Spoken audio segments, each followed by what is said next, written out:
तो बहुत सारे लोग मुझे एक ही क्वेश्चन बार बार पूछ रहे हैं कि क्या आमिर माजिद भाई को अरेस्ट करके जेल में भेज दिया गया है या भाई अभी बाहर है, तो क्या अपडेट है। तो आज की इस वीडियो में सारा अपडेट आपको मैं बताऊंगा और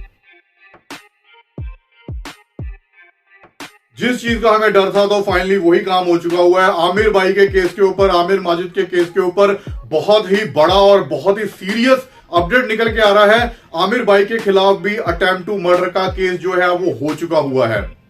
अटेम्प्ट टू मर्डर का केस पुलिस ने नहीं किया, लेकिन इन्होंने किसी और तरीके से करवाया है। आज की इस वीडियो में आपको मैं पूरी डिटेल बताऊंगा कि ये केस इन लोगों ने कैसे किया है। ये लोगों ने बहुत ही ज्यादा दिमाग लगाया भाई। तो पुलिस की तरफ से तो देखो नहीं किया जा रहा होगा, क्योंकि पुलिस को तो पता चल चुका होगा कि किसकी गलती है किसकी नहीं है सबूतों के बिहाफ पे। लेकिन अभी इन्होंने किसी और रास्ते से जो है वो ये केस को लगवाया है आमिर माजिद भाई के ऊपर। तो आपको पहले बता देता हूं कि 307 धारा क्या है। 307 धारा दूसरी पार्टी पे भी लगी हुई है, अभी आमिर भाई के ऊपर भी लग चुकी हुई है। 307 क्या होता है? अटेम्प्ट टू मर्डर, किसी को जान से मारने की कोशिश करना और वो बंदा बच जाता है, लेकिन आपने पूरी कोशिश की थी उस बंदे को मारने की। और इसमें 10 साल से लेके उम्र कैद तक की सजा होती है। और अगर आपका कोई बड़ा क्रिमिनल बैकग्राउंड है, अगर पहले भी आपने ऐसे आपके ऊपर केसेस पड़े हुए हैं, तो आपको फांसी तक की सजा भी हो सकती है। तो इतना सीरियस है भाई। मर्डर से तो जो पहले का जो होता है ना केस, बस वो चीज है। आप लगा लो कि एक हिसाब से जो मर्डर का केस ही है और इसमें बेल भी नहीं होती।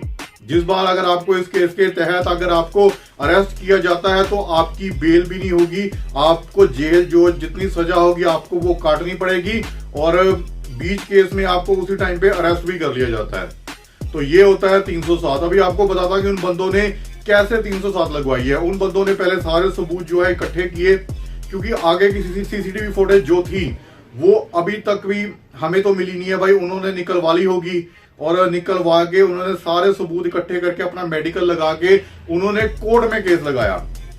और कोर्ट में अब उस कोर्ट ने फैसला लिया, जज साहब ने फैसला लिया कि आमिर माजिद के ऊपर भी 307 और भी बहुत सारे सेक्शन जो है वो लगा दिए गए हैं।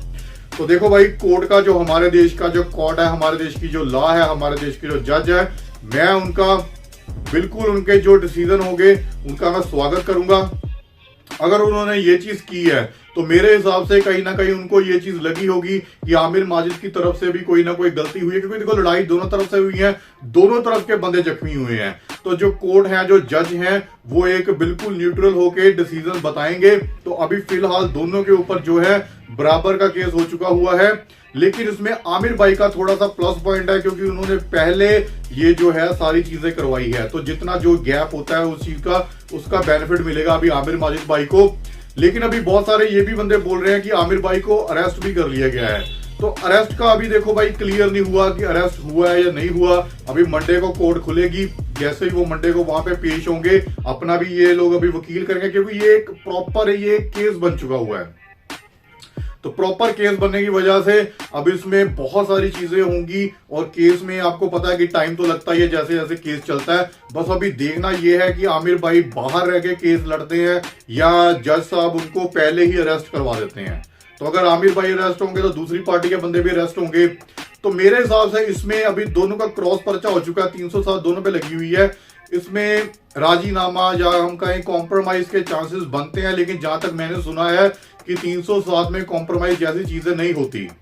तो अभी मैं अपने वकील से मिलूंगा, जाके उससे सारी बातचीत करूंगा, उनसे सारी चीजें पूछूंगा कि आमिर भाई के ऊपर जो ये चीजें लगी है क्रॉस पर्चे में क्या होता है, क्या राजीनामा हो सकता है कि नहीं हो सकता। तो अगर राजीनामा हो सकता हुआ दोनों पार्टियों का आपस में, तो मेरे हिसाब से इनको यही चीज करने में इनका बेनिफिट होगा। नहीं तो अगर ये केस चलता है, अगर दोनों को सजा मिलती है तो भाई लगा लो अब 10-10 साल की सजा तो देखो अभी पक्की है, दोनों को लगेगी। तो अभी देखना ये है, अभी मैं जाऊंगा अपने वकील से बात करूंगा सारी, उनसे इस चीज के बारे में पूछूंगा कि इसमें क्या होता है। फिर आपको सारा मैं वो चीज बताऊंगा कि अभी आमिर भाई के केस में क्या हो सकता है। और भी आमिर भाई से रिलेटेड कोई भी अपडेट आएगा ना, आपको सारे के सारे अपडेट जो है मैं शेयर करता रहूंगा। अभी फिलहाल यही है कि आमिर भाई के ऊपर जो है 307 जो है वो लग चुकी हुई है, और भी धारा के लगी है। लेकिन उनके दोस्तों के ऊपर कौन से केसेस लगे हैं वो नहीं मुझे पता, क्योंकि मेरे हिसाब से उनके दोस्तों के ऊपर भी सेम ही एक्शन लगे, जो सेक्शन है वो लगे होंगे 307 और बाकी जितने हैं। तो मेरे हिसाब से आमिर भाई के दोस्तों के ऊपर भी सेम ही सारा कुछ होगा। तो अभी फिलहाल मंडे की वेट करनी पड़ेगी भाई हमें। मंडे को जैसे ही कोर्ट खुलेगी, और मैं ये चीज आपको भी कहना चाहता हूं कि जो भी हमारे देश का लॉ, हमारे देश की कोर्ट, जो भी जज साहब जो भी डिसीजन लेंगे इस केस में ऊपर, हम सभी को उसका स्वागत करना है। क्योंकि मैं देखो रिस्पेक्ट करता हूं हमारे देश के लॉ की, हमारे देश की कोर्ट की, और जो भी उनका डिसीजन होगा वो सबसे ऊपर का डिसीजन होगा। और मैं उम्मीद करता हूं कि आमिर भाई को या दूसरा अतुल शर्मा जो भी है, जो भी दूसरी पार्टी से बंदे हैं, इंसाफ होना चाहिए। अगर आमिर भाई की गलती हुई तो आमिर भाई को भी सजा मिलेगी मिलेगी, अगर दूसरे बंदे की गलती हुई तो सजा उसे भी मिलेगी। लड़ाई तो दोनों की हुई है, लेकिन लड़ाई की वजह क्या थी, क्यों इतनी बड़ी लड़ाई होगी, क्यों इतना कुछ हो गया, और इतना बड़ा जो एक मतलब पहाड़ बन चुका हुआ है भाई, तो वो सारा किसने शुरुआत की है, तो मेरे हिसाब से उसकी गलती निकलेगी। लेकिन जो लड़ाई है, लड़ाई की वजह से ही दोनों में जो चोटें लगी हैं उसकी वजह से ही 307 लगी है। तो मुझे तो यही लग रहा है कि दोनों बंदे ही गलत हैं, दोनों के ऊपर ही एक्शन लिया जाएगा।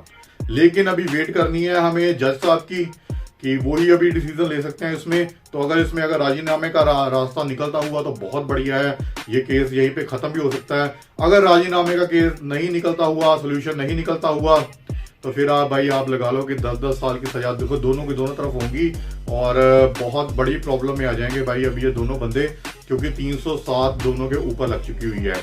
तो आगे जैसा ही कोई भी अपडेट आता है सबसे पहले आपके साथ शेयर करूंगा। और फिर से कहना चाहता हूं, हमारे देश की कोर्ट, हमारे देश के जज जो भी इस केस के ऊपर सुनवाई करेंगे, जो कुछ भी अपना डिसीजन बताएंगे, उनको हम सभी ने स्वीकार करना है। क्योंकि हमारे देश में कोर्ट से ऊपर और कोई भी नहीं है, ये सबसे ऊपर से ही ऑर्डर आएगा, और अब हम सभी को उस ऑर्डर की जो है रिस्पेक्ट करनी पड़ेगी। और उम्मीद करते हैं कि जज साहब बिल्कुल न्यूट्रल होके इंसाफ करेंगे इस केस में, और इंसाफ की वेट है भाई। जिसकी भी गलती होगी या दोनों की गलती होगी, मैं तो यही चाहूंगा कि इंसाफ होना चाहिए अभी इस केस में। अभी आप लोगों ने एक और चीज का ध्यान रखना है, आप लोगों ने अफवाहों से बिल्कुल बच के रहना है, क्योंकि अब इस केस में बहुत ज्यादा अफवाहें फैलेंगी। तो प्लीज इससे अपने आप को बचा के रखना, क्योंकि भाई बहुत सारी अफवाहें मुझे भी सुनने को मिल रही है। आमिर भाई और उसके दोस्तों को अरेस्ट कर लिया गया है, तो ऐसी अभी कोई भी क्लियर बात निकल के नहीं आई है। आमिर भाई को अभी तक कोई भी अरेस्ट नहीं किया गया। बाकी इन बंदों ने बहुत ही ज्यादा अपना दिमाग लगाया है भाई इस केस में। इन्होंने पुलिस के अगर नहीं की तो पुलिस की जगह पे इन्होंने कोर्ट में जाके केस लगा दिया कि पुलिस हमारी जो है सुनवाई नहीं कर रही, तो प्लीज हमारी सुनवाई की जाए, हमें इंसाफ दिलवाया जाए। तो बहुत ही इन लोगों ने वैसे दिमाग लगाया है भाई देखा जाए तो, क्योंकि पुलिस की तरफ से तो बाकी ये भी प्लस पॉइंट निकल के आता है। पुलिस वाले भी बताएंगे अभी कोर्ट में जाके कि हमने इनके ऊपर क्यों, इनकी तरफ से एफआईआर क्यों नहीं की, उसके पीछे कोई ना कोई रीजंस होंगे। लेकिन अगर इन लोगों ने एफआईआर करवा ली है तो इनके पास भी, दूसरी पार्टी के पास भी कोई ना कोई सबूत होंगे मारपीट के। और उनका जो मेडिकल है, मेडिकल भी बोल रहा था, मैंने उनका मेडिकल भी चेक किया है, उसमें सीरियस इंजरीज जो है वो दिखाई गई हैं। तो बहुत ही बंदे ये दिमाग वाले बंदे हैं जिन लोगों बंदों ने, बाकी देखो भाई वकील होते हैं, दिमाग वाला भी क्यों मैं इनकी इतनी तारीफ करता रहूं, वकील होते हैं भाई। वकील आप अच्छा कर लो, वकील आपको अच्छा सलाह देता है और वो बता देता है कि अब आप इस केस में कैसे कैसे बच सकते हो, आपके क्या क्या प्लस पॉइंट्स हैं, क्या क्या आपके वीक पॉइंट्स हैं। और अभी मैं उम्मीद करता हूं कि आमिर भाई भी बढ़िया वकील करेंगे, क्योंकि देखो इस केस में ये बहुत ही ज्यादा सीरियस चीज है। यहाँ पे जो केस है वो बिगड़ भी सकता है और सुधर भी सकता है, इसलिए वकील का बढ़िया होना, अच्छा होना बहुत जरूरी है।